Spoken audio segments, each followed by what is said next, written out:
Hey guys, I'm Alex, and this is Craig. Hey. The Bible tells us that there's this mean dude named Pharaoh. Are you mad? I'm the Pharaoh. Oh, he had been using God's people, the Israelites, as slaves in Egypt for a really long time, and one day he decided to let them go. Yeah! The Israelites were really excited to be free, Freedom! and they relied on God to show them which way to go. God used a cloud to guide them during the day, and fire at night. After the Israelites had gone, Bye. Pharaoh stopped and thought about what he had done. Without the slaves, who's going to do all the hard work? Not me. He wanted God's people to be his slaves again, so what did he do? Pharaoh got in his chariot and his entire army ready to chase after them.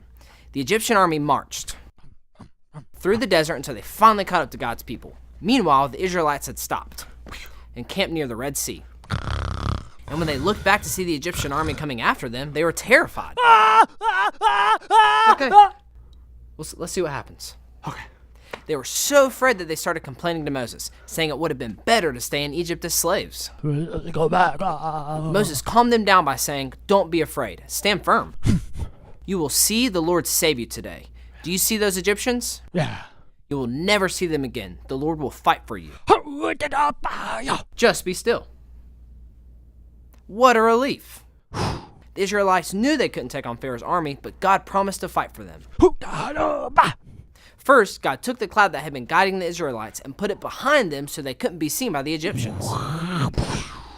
Then God told Moses to stop at the edge of the Red Sea and hold out a stick.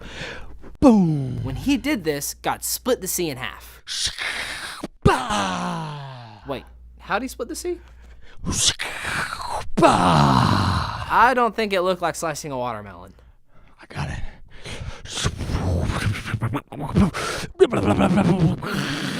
Yeah, that's exactly it. Yeah. Moses did exactly what God told him to do. All he had to do was reach out his hand, and just like that, God parted the water, so the Israelites could walk across. The Egyptians chased after them into the sea, but God had a plan to stop them. God threw the Egyptian army into a panic, Oh no! jammed their wheels, Spoon. and made their chariots stop, Skip. just like that. God told Moses to reach out his hand again over the sea, and water fell back into place. Boom. The Egyptians tried to turn and go back, but it was too late. The entire Egyptian army was swept into the sea. The Israelites knew that the Lord had saved them from Pharaoh and his army. Even when they thought things were going to get bad and they were going to get caught, they learned they could always trust God's promise to fight for them.